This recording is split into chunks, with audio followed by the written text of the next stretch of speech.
নবী বলছেন মাইয়ুরিদুল্লাহু বিহি খায়রান ইফাক্কিহু ফিদ্দীন, আল্লাহ তার কল্যাণ চান যে দ্বীনের জ্ঞান অর্জন করতে চায়। এটা কিন্তু বয়স সীমা বেঁধে দেয়নি যে এটা প্রি ক্যাডেট হবে, পোস্ট ক্যাডেট হবে, গ্র্যাজুয়েশন হবে, পোস্ট গ্র্যাজুয়েশন হবে, পিএইচডি হবে, এরকম স্টুডেন্টকে বেঁধে দিয়েছেন না। পৃথিবীতে যে মানুষই জ্ঞান অর্জন করতে চাইবে তাকে আল্লাহ তাআলা তার কি করবেন? কল্যাণ করবেন। এখানে আমরা এসেছি, নিয়তটা কি? এটা যদি বিশুদ্ধ হয়ে যায় তাহলে আমরা অনেক উপকার পাবো। এই জন্য আমরা আগে পরিপূর্ণ নিয়তটাকে কি করে বিশুদ্ধ করি। কারণ আল্লাহ নবী বলছেন ইন্নামাল আমালু বিন্নিয়াত, প্রত্যেকটি কাজই কিসের উপর নির্ভরশীল? নিয়তের উপর। দেখেন আল্লাহ নবী বলছেন লা গাদওয়াতুন ফি সাবিলিল্লাহি আও রাওহাতুন, কোন ব্যক্তি যদি একটি সকাল অথবা একটি সন্ধ্যা মানে একটি বেলা ইলম অন্বেষণের জন্য দ্বীনের পথে কাটায়, পৃথিবীর সকল সম্পদের মূল্য একদিকে করেন আর ফ্রেশ নিয়তে কি ইলম অন্বেষণের জন্য একদিকে আসেন, কোনটা উত্তম? ওমা খায়রা ফিহা, সবচেয়ে উত্তম হচ্ছে কি যে আল্লাহর পথে সময় ব্যয় করলো, ফি সাবিলিল্লাহতে সময় ব্যয় করলো। সম্মানিত উপস্থিতি, আমরা যারা এসেছি এখানে, আল্লাহ নবী বলছেন মান সালাকা তারিকান ইয়ালতামিসু ফিহি ইলমান সাহালাল্লাহু তারিকান ইলাল জান্নাহ, রাহুল মুসলিম। কোন ব্যক্তি যদি জ্ঞান অন্বেষণের জন্য যায়, তার জ্ঞান অন্বেষণের পথটা কোন দিকে চলে যায়? জান্নাতের পথের দিকে আল্লাহ তাআলা সহজ করে দেন। এখানে এসেছি কিসের জন্য বলেন তো? কিসের জন্য? জ্ঞান অন্বেষণ করার জন্য অথবা জ্ঞান প্রোভাইড করার জন্য। এটা আল্লাহ নবী বলছেন খায়রুকুম মান তাআল্লামাল কুরআন ওয়া আল্লামাহ, পৃথিবীতে শ্রেষ্ঠতম সেই ব্যক্তি যে কোরআন নিজে শিক্ষা দেয়, শিক্ষা গ্রহণ করে এবং অন্যকে শিক্ষা দেয়। তাহলে পৃথিবীতে শ্রেষ্ঠতম সেই ব্যক্তি যে নিজে কোরআন কি করে? শিখে এবং অন্যকে শিক্ষা দেয়। একটু কষ্ট করে একজন যারা যে পিছনের জন ওই দুইটা ছেলেকে একটু পরে খেলাধুলা করবে, কনসেন্ট্রেশন ব্রেক হচ্ছে। তো যে বিষয়টি আলোকপাত করছিলাম, পৃথিবীতে সবচেয়ে একটি গুরুত্বপূর্ণ জিনিসের নাম হচ্ছে কি? শিক্ষা। আজকে দেখেন সারা পৃথিবীতে চলছে ক্লাস অফ সিভিলাইজেশন, সভ্যতার একটা দ্বন্দ্ব চলছে। যেরকম সারা পৃথিবীতে জ্ঞানজাম চলছে, পরিবার থেকে শুরু করে আন্তর্জাতিক পর্যায় পর্যন্ত। কয়েকদিন আগে দেখলেন আমেরিকার ট্রাম্প পার্শ্ববর্তী রাষ্ট্রের নিকোলাস মাদুরোকে তুলে নিয়ে চলে আসলো। কেন?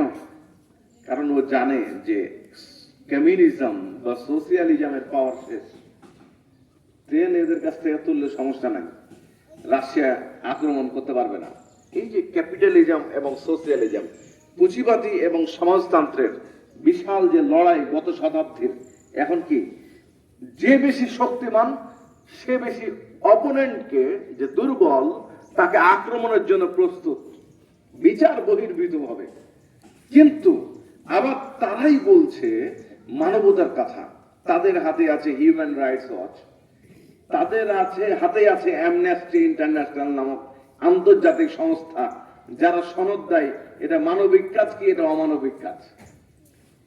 কিন্তু এই বিশ্ব মডেলরা ম্যাক্সিমাম কাজই হচ্ছে কি অমানবিক করছে। ওরাই বানিয়ে দেবে আপনি জঙ্গি না জঙ্গি না, ডেফিনেশন দিয়ে দেয় মিলিটেন্সের, যে জঙ্গি না জঙ্গি না। মানে বিত্ত, অর্থ, জ্ঞান, বিজ্ঞান যাদের হাতে, তারা সমাজ তৈরি করে। সে এক্সাম্পল, বিত্তবানরা কিন্তু সমাজ তৈরি করে, সমাজের রূপরেখা তারা দেয় যার অর্থ আছে, জ্ঞান আছে, বিজ্ঞান আছে। আর গরিব মানুষ তার কাছে কি জিম্মি।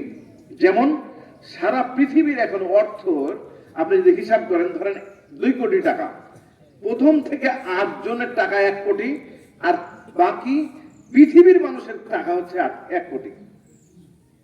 সুদ ভিত্তিক অর্থনৈতিক ব্যবস্থা, যেটা সারা বিশ্বে ব্রিটিশরা বা ফ্রান্স, ওয়েস্টার্নরা, এরা হচ্ছে কলোনি এস্টাবলিশ করেছিল।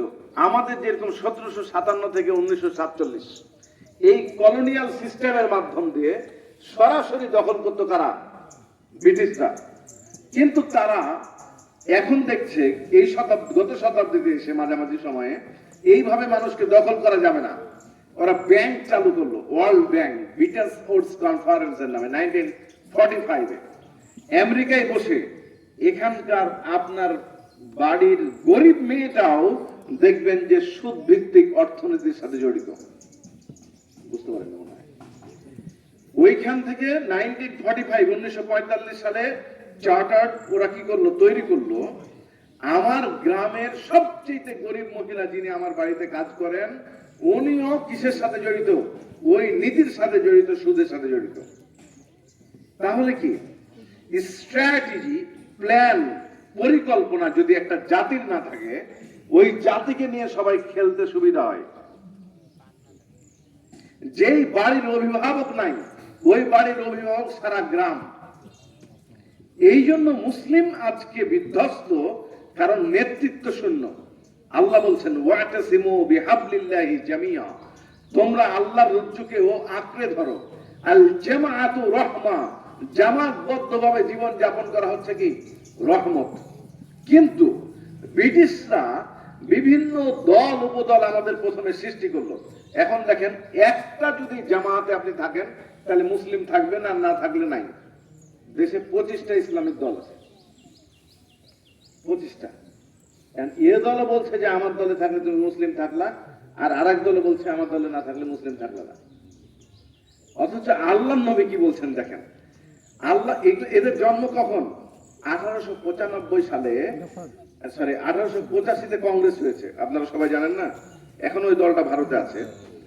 তার বিপরীতে মুসলিম লীগ প্রতিষ্ঠিত হয়েছে কত সালে? 1906-এ। আপনি একটু ধৈর্য ধারণ করে শুনেন, তারপর আপনি সিনপসিসটা পেয়ে যাবেন, সামারিটা দেখেন। কিন্তু এই যে কয়দিন পরে ভোট হবে, ধরেন এক ভাই এক দল করে, আরেক ভাই আরেক দল করে, আরেক ভাই আরেক দল করে, মারামারি করে মরে যাচ্ছে ভোটের জন্য। কারণ কি বলুন তো? এই যে প্রথাটা, ক্ষমতার লোভটা এমন ভাবে বিষ বাষ্প ঢুকিয়ে দিয়েছে। এরা কারা? এরা আজকের না, বহু যুগ থেকে খারেজিরা, শিয়ারা, মুরজিয়ারা, ওয়েস্টার্নরা। কিন্তু যারা আহলে সুন্নাহ ওয়াল জামায়াতের লোক হবে, একজন মুসলমান যে সালাত আদায় করেছে, আরেকজন মুসলমান যে সালাত আদায় করে, তাকে মারা হচ্ছে হারাম, তার গীবত করা হারাম, পরনিন্দা করা হারাম, পরচর্চা করা হারাম। কিন্তু ক্ষমতার মোহে পড়ে দলীয় দলবাজি করে আজকে সমাজটাকে সব শেষ করে দিচ্ছে। অথচ একই মুসলিম। এটা আপনারা জানেন না যে আমরা যদি মুসলিম হই তাহলে আমাদের দেশের কনস্টিটিউশন কি হবে? কোরআন এবং সুন্নাহ, এর বাইরে কোনো কিছু আছে? এটাই তো দাবি। কিন্তু আপনি মানতে চাইবেন না। আজকে এই মাদ্রাসাগুলো কেন আমাদেরকে করতে হচ্ছে? এদেশের শিক্ষা ব্যবস্থা কি ছিল 1757-এর আগে, 712 থেকে? এদেশের জুডিশিয়ারি সিস্টেম কারা চালাতো? যারা কোরআন সুন্নাহর জ্ঞান রাখতো। আইন বিভাগ কারা চালাতো? যারা কোরআন সুন্নাহর জ্ঞান রাখতো। বিচার বিভাগ কারা চালাতো? অ্যাডমিনিস্ট্রেশন কারা চালাতো? তারাই তো চালাতো। শিক্ষা ব্যবস্থাকে দুইটা নীতিতে তৈরি করলো ব্রিটিশরা এসে। একটা হচ্ছে স্কুল, আর একটা হচ্ছে কি মাদ্রাসা। সারা পৃথিবীতে আছে? সৌদি আরবে জানতো, মধ্যপ্রাচ্যে জানতো, আলাদা আছে? নাই। আমেরিকা আছে? নাই। থার্ড ওয়ার্ল্ড কান্ট্রিতে ফায়দা লুটার জন্য ব্রিটিশরা তৈরি করলো কি শিক্ষাকে ডিভাইড এন্ড রুল তৈরি করলো। এই কারণে আপনি বিশ্ববিদ্যালয় থেকে পড়ে আসার পরেও আমি মৌলবি, তাই আপনাকে কাঠমোল্লা বা মোল্লা বলে আপনি টিটকারি করেন, তাই না? কেন করেন? আপনাকে যে শিক্ষাটা প্রোভাইড করা হয়েছে সম্পূর্ণ একটি ম্যাটেরিয়ালিস্টিক এডুকেশন, বস্তুবাদী শিক্ষা, লা দিনিয়াত, যেখানে দিন নাই। আপনি কার্ল মার্কস পড়েন, এঙ্গেলস পড়েন, হেগেল পড়েন, রুশো পড়েন, লেনিন পড়েন, পৃথিবীর যত দার্শনিক আছে সবাইকে পড়েন, কিন্তু আপনি একজনকেই পড়েন না, লাকাদ কানা লাকুম ফি রাসূলিল্লাহি উসওয়াতুন হাসানা, যার কথা আল্লাহ তাআলা উসওয়াতুন হাসানা বলেছেন, মহানবী সাল্লাল্লাহু আলাইহি সাল্লামকে আপনি পড়েন না। মহানবী সাল্লাল্লাহু আলাইহি সাল্লামকে পড়ে না। আজকে দেখেন এদেশে শত ইসলামী দল উপগ্রুপ আছে। যদি 50,000 লোক না 50 লাখ লোক মাঠে নামে, যে পাবলিক বিশ্ববিদ্যালয় কতটি আছে? 40টি। প্রত্যেকটিতে নারী এবং পুরুষ একসাথে পড়ে, যেটা কো এডুকেশন বলে। এটিকে হালাল না হারাম জানে না? আমরা জানি না। কিন্তু 50 লাখ লোক আপনি ভোটের জন্য নামাতে পারবেন, আপনি কি নামিয়ে বলতে পারছেন না যে এদেশের শিক্ষা ব্যবস্থা শিফটিং করা হোক, নারীরা সকালে পড়বে আর পুরুষরা বিকালে পড়বে? বলেছে দেখেন তো? কোন দল বলেছে? কোন আলেমরা এই বিষয়ে প্রচারণা করছে? কেন? শিক্ষা যদি না ঠিক হয় তাহলে কোনো কিছু ঠিক হবে? এদেশের মাটিতে নন মেজর সাবজেক্ট ডিগ্রির ফার্স্ট ইয়ার থেকে মাস্টার্স পর্যন্ত বা ইন্টারমিডিয়েট থেকে বহুত আছে। বাংলাদেশ স্টাডিজ পড়াই, ফান্ডামেন্টাল কোর্স বহুত পড়াই, সোশ্যাল সায়েন্স পড়াই, পলিটিক্যাল সায়েন্স পড়াই, নন মেজর বহুত সাবজেক্ট পড়ে। কিন্তু একটা সাবজেক্ট দিয়েছে কোরআন, মহাগ্রন্থ আল কোরআন দিয়েছে। বলেন তো পড়ালে কি হবে? মুসলমানের দেশে মুসলমানের ছেলেকে Dhaka university, Rajshahi university, national ইউনিভার্সিটিতে একটা কোর্স থাকবে মহাগ্রন্থ আল কোরআন, অনার্স ফার্স্ট ইয়ার থেকে মাস্টার্স পর্যন্ত পড়বে, 100 নম্বরের কোর্স। কোনো সমস্যা আছে কি? হ্যাঁ, কিন্তু তা দেয়নি। বিসিএস পরীক্ষায় গিয়ে দিয়েছে নৈতিকতা ও সুশাসন 15-20, যাতে কাস্টমস অফিসার কাস্টমসে ঘুষ না খায়, যাতে ম্যাজিস্ট্রেট ঘুষ না খায়, ইউনো ঘুষ না খায়। এথিক্স কখনো, কাস্টমস কখনো, ভ্যালুস কখনো চেঞ্জ হয় না থিওলজিক্যাল পার্সপেক্টিভ ছাড়া, ধর্ম ছাড়া, ইসলাম ছাড়া। যখন একটা সন্তান জানবে অন্যের 1 টাকা খাওয়া হারাম, ওই ব্যক্তি যতক্ষণ পর্যন্ত ক্ষমা না করবে, তাহলে সরকারের টাকা যারা মেরে খায়, ও যদি জানতো 18 কোটি মানুষ যখন মামলা দায়ের করবে কাল কিয়ামতের ময়দানে, আলা কুল্লুকুম রাইন ওয়া কুল্লুকুম মাসউলুন আন রায়াতিহি, দায়িত্বশীল সম্পর্কে আমাকে তখন জিজ্ঞাসিত হতে হবে, তখন আমি কোথায় যাব? হাজার দান করে লাভ নাই ক্ষমা না চাওয়ার কারণে। ক্ষমা চাইতে পারবে? ক্ষমা কিভাবে চাবে? 18 কোটি মানুষের কাছে যে ক্ষমা চাওয়া সম্ভব? তাহলে ও টাকা মেরে খেত, টাকা পাচার করত, তাহলে এখানে কি অভাব? মূল অভাবে হচ্ছে শিক্ষা। এদেশের মাটিতে যদি কোরআনের সিলেবাস দেওয়া হতো, কোরআন কেন এত অথেন্টিক ধর্মগ্রন্থ আপনাকে ভাবতে হবে। দেখেন তো এদেশের সংবিধান কবে হয়েছে? 72-এ না? কয়বার সংশোধন হলো? গত সরকারের আমলে 17 বার হয়েছে। আর ওইটাতেও হয়নি, এখন বলছে একটা সংস্কার কমিশন করেছে এই বর্তমান ইউনূস সরকার। কমিশন করে এটার আবার রিপোর্ট দিল, এখন আবার আপনাকে ভোট দেওয়া হবে হ্যাঁ না না। কি যে আছে আল্লাহ ভালো জানে, ওর ভিতরে যে কি আছে মানুষ জানে না। কিন্তু বলেনি স্বচ্ছ ভাবে যে এটা হলে হ্যাঁ, ওটা হলে না, খালি হাতে ভোট দাও আর না হলে নাতে দাও, যাই হোক একটা কথার কথা। কিন্তু সংস্কার কমিশন যেটা করলো, এরকম হাজার কমিশন তৈরি করবে, তাও কনস্টিটিউশন কখনো অ্যামেন্ডমেন্ট মানে সংশোধন বন্ধ হবে না। পৃথিবীর বড় সংবিধান ভারত রচনা করেছে 1948 সালে, ব্রিটিশদেরকে রেখে করেছিল, কিন্তু ওখানে 100 বার পার হয়ে গেছে অ্যামেন্ডমেন্ট, যেটা আমাদের দেশ চলে।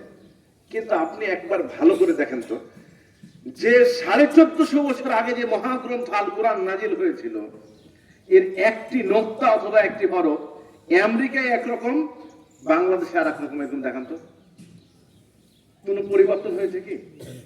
ভালো করে খেয়াল করেন, কোন পরিবর্তন হয়েছে? কেন হয়নি? এটাই হচ্ছে জীবন্ত মুজিজা, এটাই হচ্ছে মহাগ্রন্থ আল কোরআন। ইন্না নাহনু নাযালনা যিকর ওয়া ইন্না লাহু লাহাফিজুন। এটার হেফাজতের দায়িত্ব একমাত্র কে নিয়েছেন? আল্লাহ। চ্যালেঞ্জ পৃথিবীর কোন জীবন দর্শন কি, সেটা ওল্ড টেস্টমেন্ট হোক, নিউ টেস্টমেন্ট হোক, বৌদ্ধদের ত্রিপিটক হোক, রামায়ণ হোক, মহাভারত হোক, গীতা হোক, এমন কোন ধর্মগ্রন্থ টিকবে না সেটি একটি আয়াতের সামনে, সেটি মহাগ্রন্থ আল কোরআনের। তাহলে আপনি কেন ভাগ করলেন যে ধর্ম এবং রাষ্ট্র আলাদা, ধর্ম এবং শিক্ষা ব্যবস্থা আলাদা? ইসলাম এমন একটি জীবন ব্যবস্থা যেখানে শিক্ষানীতি চলতে পারে, যেখানে রাষ্ট্রনীতি চলতে পারে, আইন বিভাগ চলতে পারে, বিচার বিভাগ চলতে পারে, সবই চলবে। চেয়েছিলাম মেয়েকে ডাক্তার বানাতে, ছেলেকে ইঞ্জিনিয়ার, দিলে একটা ফকিরি বা বিদ্যা পড়াতে, বলবে না? কিন্তু আপনার বিশ্বাস নাই, যে ঈমান বিল ইয়াকিন, অন্তরে যে বিশ্বাস, এটা নাই।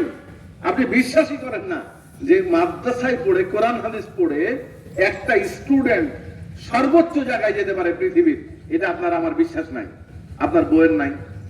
যার কারণে আজকে মাদ্রাসায় কি পড়াশোনা করতে দেয় না। ইব্রাহিম আলাইহিস সালাম কি করলেন? দোয়া করলেন, রব্বি হাবলি মিনাস সালিহিন, আল্লাহ তুমি আমাকে সৎ সন্তান দাও। আল্লাহ বললেন ফাবাসসারনাহু বিগুলামিন হালিম, আল্লাহ তাকে একটা ধৈর্যশীল কি দিলেন? সন্তান দিলেন।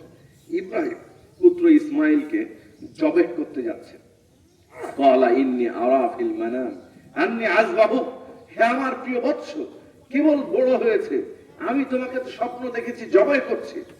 কে বলছেন? ইব্রাহিম আলাইহিস সালাম। বলছে সাতাজিদুনি ইনশাআল্লাহ, আমি তো প্রস্তুত, আমার পিতা আমাকে জবাই করুন। ফলাফলটা কি বলেন তো? দোয়া।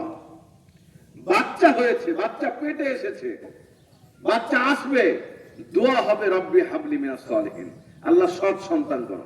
কিন্তু আপনার আমার দোয়া প্রথম, ওকে ডাক্তার বানাও, ইঞ্জিনিয়ার বানাও, অ্যাডভোকেট বানাও, আর বেশি বেশি যদি বড় মন্ত্রী এমপি হতে পারে তাহলে আরো টাকা পয়সার মালিক তো এমনি হতে পারবে, তাই না? এমনটা না, ও সবই হবে, সব দরকার আছে সমাজে। এখানে ডাক্তারের সাথে একটা মৌলবীর কনফ্লিক্ট নাই, ইঞ্জিনিয়ারের সাথে একটা মৌলবীর কোনো কনফ্লিক্ট নাই। কিন্তু আজকে সারা পৃথিবীতে যারা মধ্যপ্রাচ্য বলেন, অন্যান্য জায়গায় বলেন, একটা ইঞ্জিনিয়ারিং পড়ে, মুহাদ্দিস হয়, কিন্তু তার প্রাইমারি নলেজ সে কোরআনের হাফেজ, সে আলেম, সে কোরআন হাদিস জানে, তখন সে তার যখন এথিক্যাল রোল প্লে করবে, নৈতিক ভাবে সে তার কলমের খোঁচায় এই রাস্তাঘাটের টাকা মেরে খাবে না। বুঝতে পারেননি? চুরি যদি একটা গ্রামে কেউ করে, তাহলে ওকে ধরে মারতে মারতে আপনারা শেষ করে দেন না? হ্যাঁ, কিন্তু যারা লক্ষ লক্ষ টাকা কলমের খোঁচায় চুরি করছে, তাদেরকে আপনারা কি স্যালুট দেন না? দেন না? হ্যাঁ, আসলে তাদের জন্য ব্যাপক বড় সম্মান না?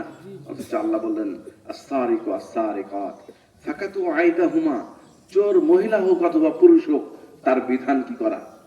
হাত কেটে দাও। এটা কার বিধান? আল্লাহ।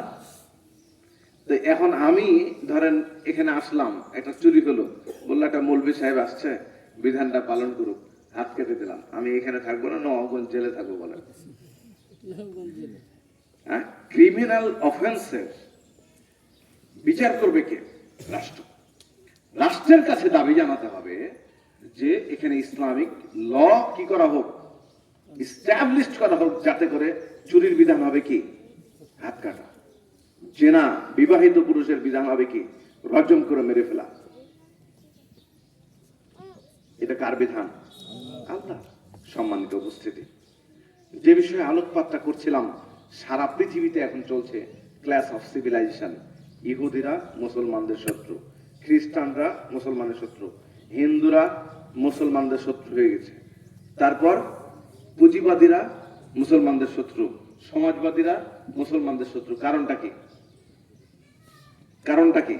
ওয়া আন্না হাযা সিরাতি মুস্তাকিমা, সরল সঠিক পথের পথে ডাকে মুসলমানরা, প্রতি ওয়াক্তেই বলে ইহদিনাস সিরাতাল মুস্তাকিম, আল্লাহ তুমি আমাকে সরল সঠিক পথ দেখাও। বক্রপথ কোনটা? এই যেগুলো বললাম, এগুলো হচ্ছে কি? বক্রপথ। আল্লাহ তাআলা আমাদেরকে বোঝার তৌফিক দান করুন, বলেন আমিন। আমিন। এবার আসি, সারা পৃথিবী যখন এই দ্বন্দ্বের ভিতরে আছে, আমাকে মুক্তির এবং উত্তরণের পথটা কি? আপনারা জানেন, অ্যাশরীয় সভ্যতা ছিল, ক্যালোডীয় সভ্যতা ছিল, ব্যাবিলনীয় সভ্যতা, নীল নদের সভ্যতা, আমাদের ভারতীয় উপমহাদেশে এই যে বাটখারা আবিষ্কার করেছে আর্যভট্টের সভ্যতা,